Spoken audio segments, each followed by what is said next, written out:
encore une joie d'être ici sur cette plateforme avec Amani Media. Que Dieu vous bénisse de nous donner ce temps encore de toujours amener la parole de Dieu à son peuple.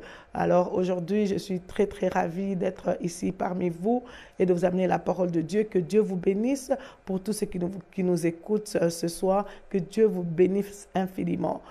Et nous sommes aussi bénis quand nous savons qu'il y a beaucoup de personnes qui nous suivent, qui croient en nous, qui croient en ce que Dieu a mis en nous. Alors aujourd'hui, comme je vous l'ai dit dans notre introduction, nous allons commencer un enseignement qui est très très important, surtout pendant ce temps où il y a beaucoup de confusion dans le corps de Christ. Nous voyons qu'il y a beaucoup de confusion, nous voyons que beaucoup de gens vont à l'église, mais sans comprendre vraiment c'est quoi l'église. C'est pourquoi aujourd'hui, nous allons commencer cet enseignement qui est très très important. Et je crois que cet enseignement va richement te bénir dès que tu vas écouter, parce que nous allons parler aujourd'hui de la doctrine de l'église.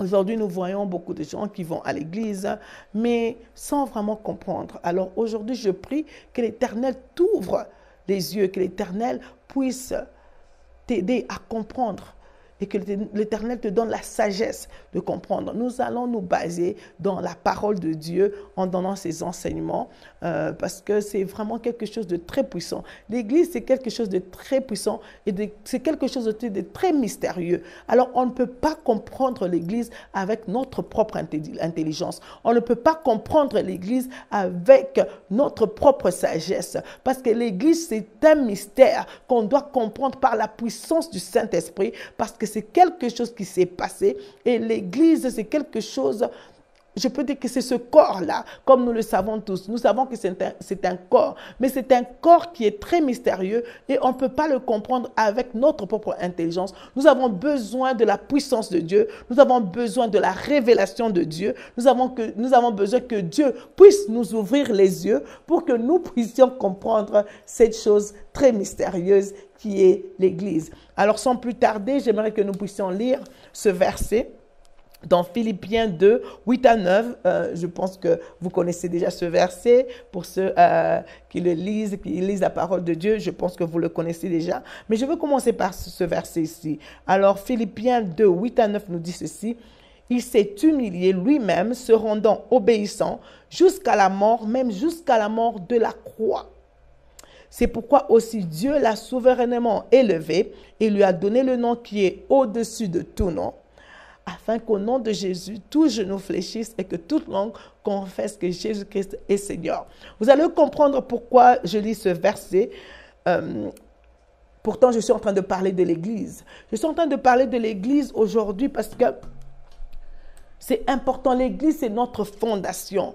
Et nous devons comprendre d'abord ce qui est notre fondement. L'Église, tu es l'Église, on le dit toujours, et je suis l'Église. Alors aujourd'hui, je vais parler de 3 aspects de l'Église, ou bien 3 dimensions qui sont très très importantes en ce qui concerne l'Église. Parce qu'il y a beaucoup de confusion. Si on n'a pas compris d'abord qu'il y a 3 dimensions en ce qui concerne l'Église, alors nous serons très très confus. Nous ne comprenons pas ce que nous faisons, nous ne comprenons pas pourquoi on va à l'église, pourquoi même nous sommes l'église. Amen, amen. Alors, allons dans Éphésiens 5, 23. Qu'est-ce que la Bible nous dit dans Éphésiens 5, 23? La Bible nous dit ceci dans Éphésiens 5, 23, je vais le lire. « Car le mari est le chef de la femme, comme Christ est le chef de l'église, qui est son corps et dont il est le sauveur. » Je vais répéter ce verset. La Bible dit ceci. La Bible dit ceci dans Éphésiens 5, 23. « Car le mari est le chef de la femme, comme Christ est le chef de l'Église, qui est son corps et dont il est le sauveur. » Alors la Bible est en train de nous montrer d'abord la première dimension de comprendre c'est quoi l'Église. L'Église, ici, quand nous regardons ce verset dans Éphésiens 5, 23, la Bible est en train de comparer le mari et la femme, et il dit comme Christ est le chef de l'église, le mari est le chef de la femme. Je ne viens pas parler du mariage, j'aime bien parler de ce verset quand je parle du mariage, mais aujourd'hui nous sommes en train de parler d'un mystère qui est très important. Pourquoi est-ce que Dieu parle d'abord de l'église comme l'épouse et compare aussi le mari comme Jésus-Christ qui est le chef? Parce que quand nous allons dans la Genèse, ce que nous comprenons dans la Genèse est que d'abord, quand Dieu a créé Adam, Ève est sortie d'Adam. C'est la même chose. Et ils sont devenus une seule chair. C'est la même chose que l'Église est sortie aussi de Christ. Parce que Christ est le sauveur de cette Église dont il est mort pour. Il est mort pour son Église, qui est son épouse, qui est aussi son corps, parce que cette Église forme son corps. Et c'est un mystère que nous devons comprendre, et c'est ça qu'on appelle l'Église universelle. J'ai parlé de 3 aspects de l'Église. Il y a d'abord ce qu'on appelle l'Église universelle, qui est ce corps de Christ, l'Église universelle. Tout le monde, toute personne qui accepte Jésus-Christ comme Seigneur et Sauveur, il fait partir maintenant de ce corps. Et ce corps-là, c'est ça l'Église. Pour tout enfant de Dieu, celui qui a accepté Jésus-Christ comme Seigneur et Sauveur, je le répète, et le Saint-Esprit est venu en lui parce que c'est le Saint-Esprit qui témoigne que tu es enfant de Dieu. Alors nous formons ce corps qui est universel, qui est un corps mystique qu'on ne voit pas à l'œil nu, mais nous représentons tous ce corps. Toutes les églises que nous voyons, nous représentons tous ce corps qui est maintenant ce qu'on appelle l'église universelle. Alors, j'ai dit que j'allais parler de 3 aspects. Parce que si tu n'as pas encore compris que l'Église a 3 aspects, donc ça veut dire que tu es quelque part dans la confusion. Alors, aujourd'hui, nous sommes en train de parler, ça c'est la parole de Dieu. Nous devons comprendre ces 3 aspects de l'Église. Je suis en train de toucher à l'Église universelle et on va continuer ensemble. C'est pourquoi, au début, j'ai parlé de Philippiens 2, 8 à 9. Pourquoi j'ai mentionné ce verset? J'ai commencé par lire parce que la Bible nous dit qu'il est mort, il s'est humilié et se rendant obéissant jusqu'à la mort, même jusqu'à la mort à la croix. Parce que Jésus-Christ devait d'abord mourir pour son Église. C'est pourquoi Dieu l'a souverainement élevé et lui a donné maintenant un nom qui est au-dessus de tout nom. Dieu lui a donné maintenant cette autorité de l'homme. Il lui a donné cette autorité. C'est pourquoi on est en train de le comparer à Adam, parce que Adam a l'autorité sur la femme, comme Jésus-Christ a l'autorité sur la femme, qui est son épouse, qui est l'Église qui forme maintenant son épouse, et lui-même, Dieu lui a donné maintenant cette place-là. Pourquoi Dieu lui a donné cette place-là? Parce qu'il a accepté de mourir pour son épouse. Il a accepté de mourir pour cette femme-là, qui est toi et moi, et nous formons maintenant ce corps, parce que si Jésus-Christ n'était pas mort, l'Église n'allait pas exister. Parce que l'Église a commencé au jour de la Pentecôte. Avant la Pentecôte, il n'y avait pas d'église. Il faut que nous comprenions cela. J'ai dit, avant la Pentecôte, il n'y avait pas d'église. Jésus-Christ devait venir mourir pour son église qui est maintenant le corps, parce qu'avant, l'église n'existait pas. L'église a commencé à exister le jour de la Pentecôte, quand ils étaient dans la chambre haute, quand les disciples étaient dans la chambre haute, et que le Saint-Esprit est venu en nous, est venu en eux, et maintenant ils sont sortis et ils ont commencé à manifester le Saint-Esprit. Parce que, je vais encore répéter cela, c'est très important, quand nous acceptons Jésus-Christ comme notre Seigneur et Sauveur, le Saint-Esprit vient en nous et il témoigne que nous sommes enfants de Dieu et nous sommes maintenant dans cette unité. Avec Christ, nous devenons enfants de Dieu, nous devenons une seule chair avec lui, nous sommes maintenant l'épouse. C'est ça l'Église universelle. C'est un mystère qui est très puissant, c'est un mystère que l'Église doit comprendre, surtout pendant ce temps. Maintenant, je suis en train de parler de l'Église locale. D'abord, avant même d'aller dans l'Église locale, je veux parler de toi et moi qui sommes l'Église. C'est ça le deuxième aspect ou la deuxième dimension de l'Église. L'Église qui est toi et moi. Nous sommes l'Église universelle. Nous formons ce corps. Je veux aussi peut-être vous donner des exemples pour qu'on comprenne un peu bien. Donc, Jésus-Christ, il est mort. Il forme maintenant la tête. C'est lui qui est la tête de l'Église. C'est lui qui commande. C'est lui qui dirige son Église parce qu'il est mort pour ce corps ici. Et toi et moi, nous représentons les membres. Quand nous représentons ces membres-là maintenant, toi tu es l'Église, moi je suis l'Église. Et c'est très important de comprendre ceci. Alors, nous allons aller dans la parole de Dieu. C'est que la parole de Dieu nous dit, nous avons lu Éphésiens 5, 23, qui nous parle que Jésus-Christ car le mari est le chef de la femme, comme Christ est le chef de l'Église, qui est son corps et dont il est le sauveur. Ça veut dire qu'il est mort, il est le sauveur, il est mort pour nous. Maintenant, écoutons bien. Éphésiens 1, 22 nous dit, nous allons le lire, il a tout mis sous ses pieds et il a donné pour chef suprême à l'Église, qui est son corps, la plénitude de celui qui remplit tout en tous. Qui remplit tout en tous. C'est en lui. Alors nous formons ce corps, nous sommes les membres qui formons ce corps et ça remplit tout en tous parce que nous représentons cette union avec Christ. Oh, ça c'est un mystère puissant. Parce que si tu as compris cela, c'est alors que tu vas comprendre que quand nous parlons de la résurrection, que Jésus-Christ est mort, il est ressuscité, il est assis à la droite du Père. Et nous sommes assis avec lui dans les lieux célestes. Comment est-ce que l'Église est assise avec lui dans les lieux célestes?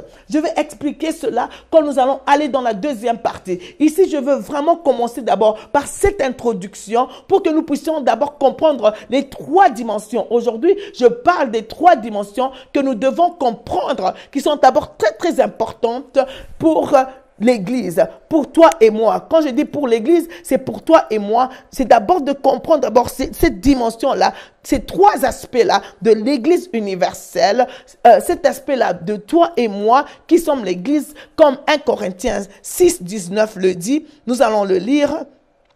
Ne savez-vous pas que votre corps est le temple du Saint-Esprit qui est en vous? Alléluia. J'espère que vous êtes en train de comprendre. Je suis en train d'aller tout vraiment petit à petit pour que nous puissions comprendre. Ça, nous sommes en train de faire l'étude biblique parce que Dieu nous a appelés à former des disciples. Si nous n'avons pas ces éléments de base, comment est-ce que nous allons grandir et qu'est-ce que nous allons enseigner aux autres? Parce que beaucoup de gens aujourd'hui sont perdus parce qu'ils ne connaissent même pas d'abord les enseignements de base. Alors, je suis en train de parler de la doctrine de l'Église. Quand nous parlons de l'Église, il faut d'abord voir les trois aspects de l'Église. Ces trois aspects sont très, très importants pour que tu puisses comprendre. Alors, la Bible dit ceci. Ne savez-vous pas que votre corps est le temple du Saint-Esprit qui est en vous, que vous avez reçu de Dieu et que vous ne vous appartenez point à vous-même, car vous avez été rachetés à un grand prix. Glorifiez donc Dieu dans votre corps et dans votre esprit qui appartiennent à Dieu. Alléluia. Alléluia. Je suis très contente quand je lis ce verset.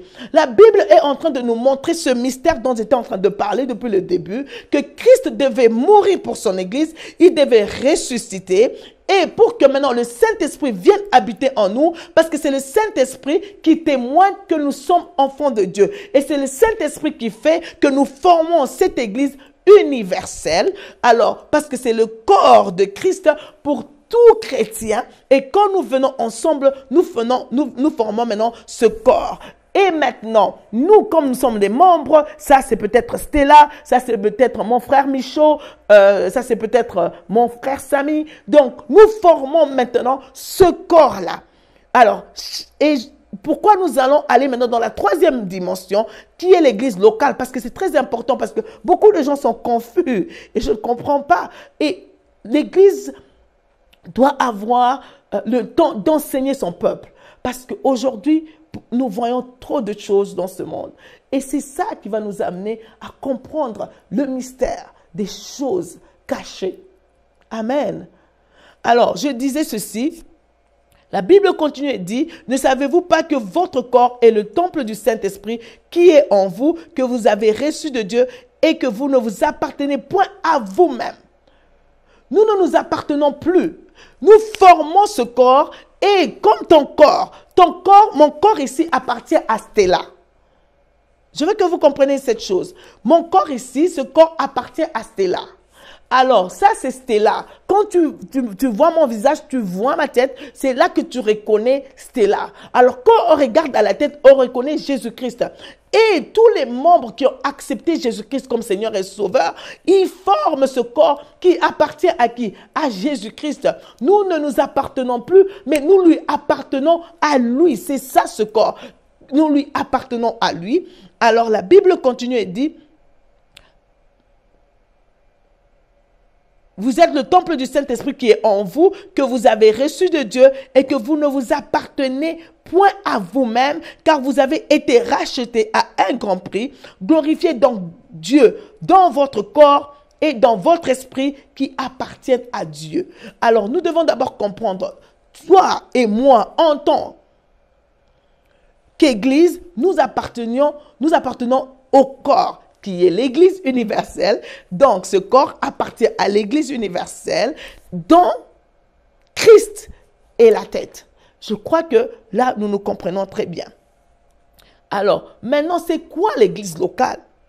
Aujourd'hui, les gens ne comprennent pas l'église locale. L'église locale, c'est là où nous nous rassemblons maintenant. Nous pouvons nous rassembler dans une maison. Nous pouvons nous rassembler dans un building, mais nous formons ce corps. Et là, dans la deuxième partie, je veux parler de la dimension où Dieu appelle les églises. Il faut comprendre qu'on peut avoir plusieurs églises parce que Dieu appelle chaque personne, il appelle toute église, mais chacun forme aussi ce corps. Il appartient à une église locale aussi.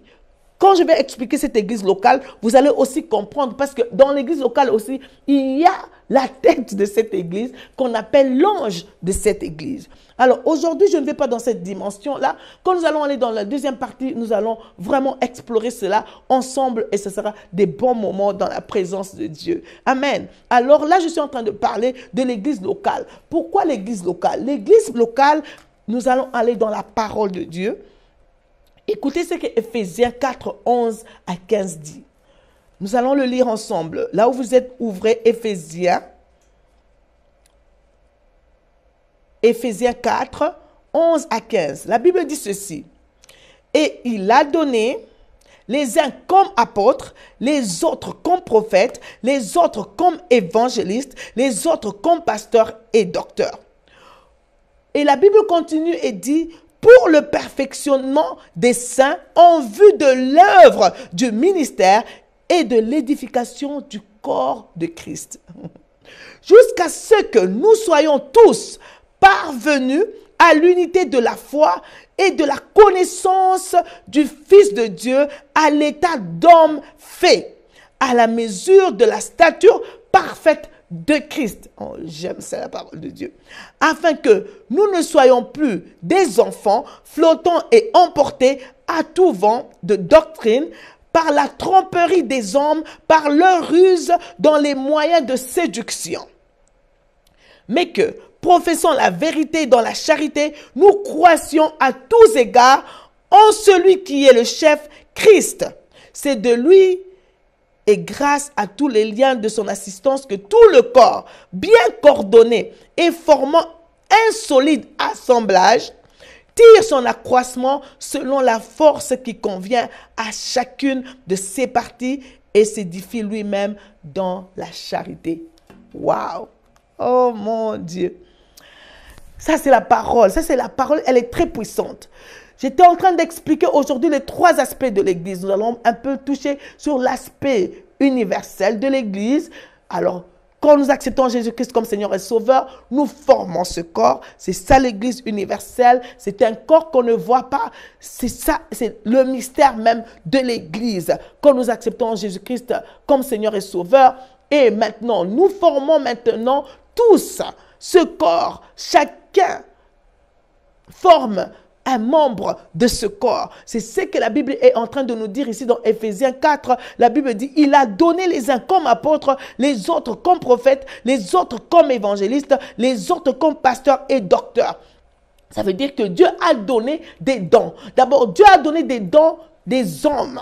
Je veux parler de ça aussi. Il a donné des dons qui sont les hommes que Dieu a donnés, qui sont des dons qui doivent se manifester dans l'église. Ce sont des dons qui doivent se manifester dans l'église locale. Là où nous venons, où nous nous rassemblons, il y a les dons de chacun de nous qui doivent se manifester selon le Saint-Esprit ou bien selon que l'Esprit de Dieu agit en soi. Parce que l'Esprit de Dieu, quand il vient en nous, il se manifeste sous forme des dons et ce sont les dons de l'Esprit. Ce sont les dons de Jésus-Christ lui-même. En tant que la tête, il se manifeste en nous et nous voyons ces dons se manifester. Maintenant, moi, je vais te poser la question aujourd'hui. Quand toi, tu dis que tu ne veux pas aller à l'église, tu ne veux pas appartenir à une église locale, tu ne veux pas être là, est-ce que tu peux me dire comment est-ce que le don que Dieu a mis en toi, qui est le Saint-Esprit en toi,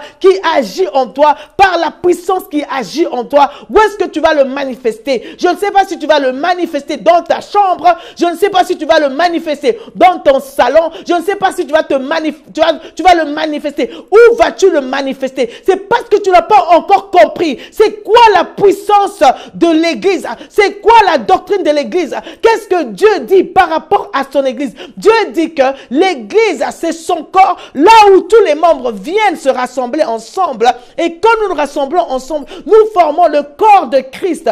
Et pourquoi? Et la Bible nous dit, c'est pour le perfectionnement des saints en vue de l'œuvre du ministère et de l'édification du corps de Christ. Cela veut dire que c'est pour le service, c'est pour œuvrer dans l'église. Nous devons apprendre à œuvrer dans l'église. Dans quelle église tu es en train d'œuvrer? Es-tu en train d'œuvrer dans ta propre maison? Parce que toi, tu dis que tu suis l'église à la télévision. Non!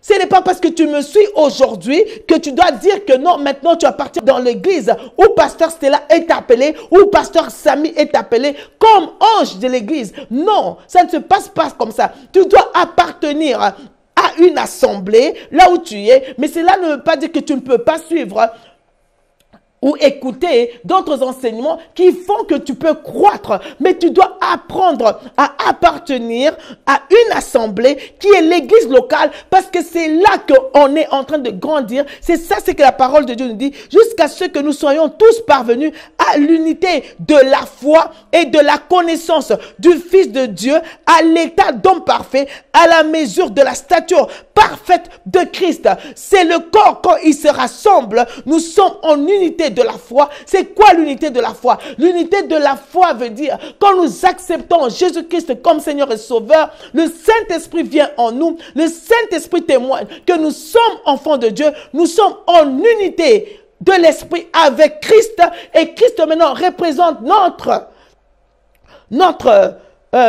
tête.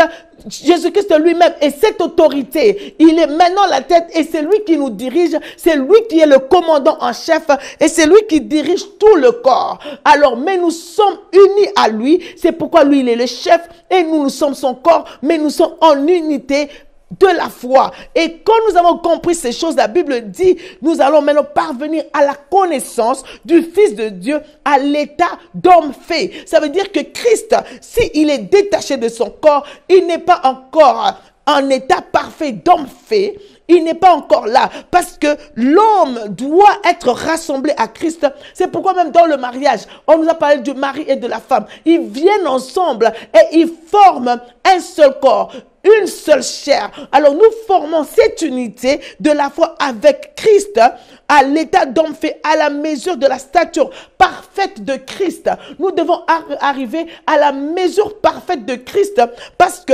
tout est à rassembler et la Bible nous dit ceci, quand nous sommes tous ensemble, nous sommes en train de croître, mais que professons la vérité dans la charité, nous croissions à tous égards en celui qui est le chef. C'est Jésus-Christ qui est le chef, Christ. Alors Dieu nous dit que nous devons tous former un solide assemblage. Nous devons former un solide assemblage où nous tirons son accroissement selon la force qui convient à chacune de ses parties. Alléluia.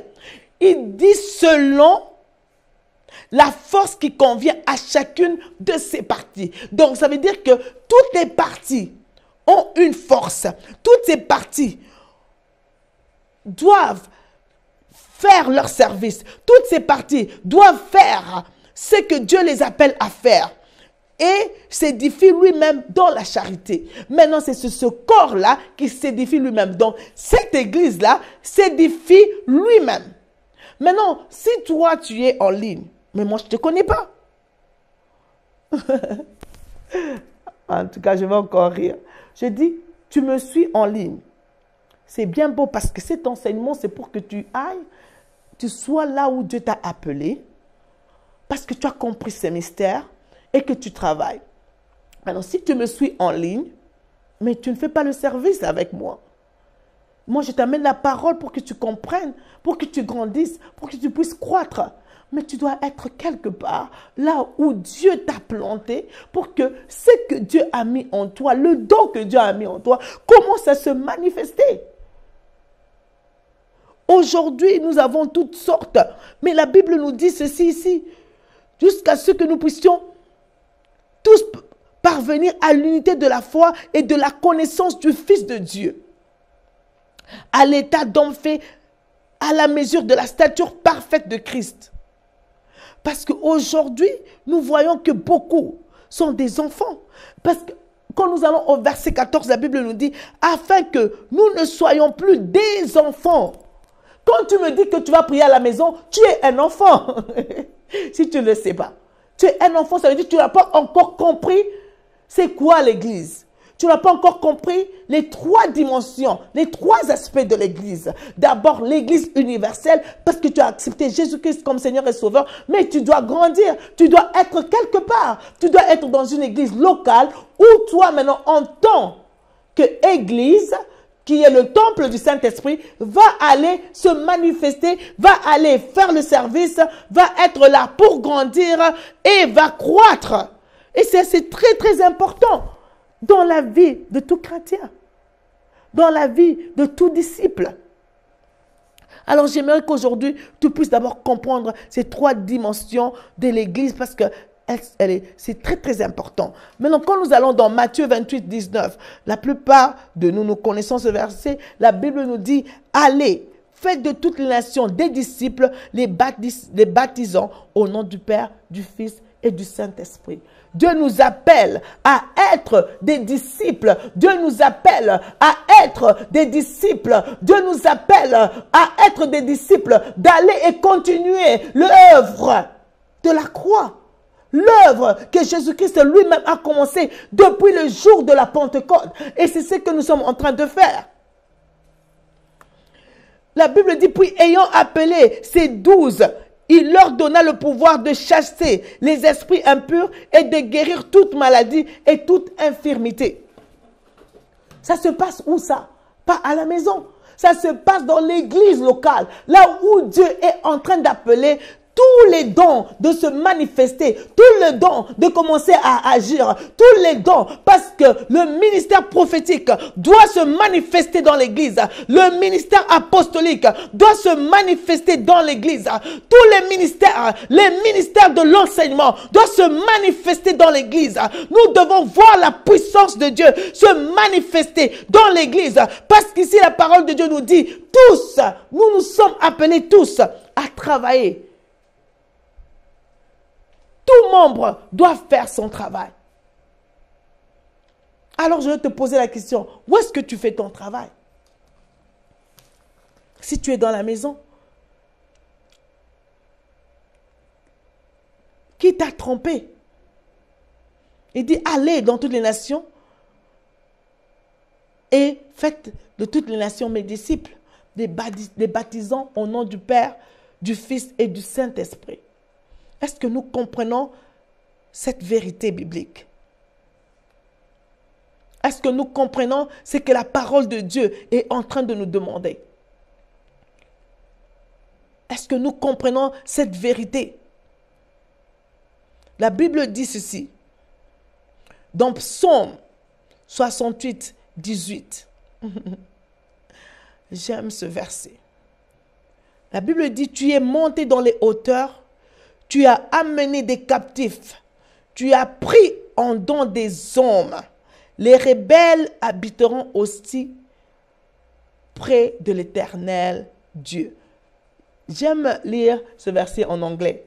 En anglais, ça dit, you have ascended on high, you have led captive your captives, you have received gifts among men. Donc Dieu a donné des dons qui sont des hommes, comme je l'ai dit. Even among the rebellious also, that the Lord God may dwell there. C'est parce que Dieu veut venir et habiter, faire son habitation en nous et se manifester. Le Saint-Esprit se manifeste en nous, il agit en nous. Parce que Jésus-Christ, la Bible dit, when he ascended on high. Donc, ça dit, il est monté dans les hauteurs, il est monté. Pourquoi? Parce que Dieu a choisi son peuple. Il a choisi des personnes. Il t'a choisi toi. Il m'a choisi moi. Il a voulu faire de nous son corps. Et c'est pourquoi c'est important de comprendre d'abord pourquoi tu es dans une église. Et c'est comme ça que tu ne seras pas confus. C'est alors que tu vas croître dans l'église où on te donne le lait et on te donne aussi la nourriture solide qui va t'aider à croître et à être utile dans ton église, à être utile là où Dieu t'a appelé. Alors aujourd'hui, nous avons parlé de 3 dimensions de l'église.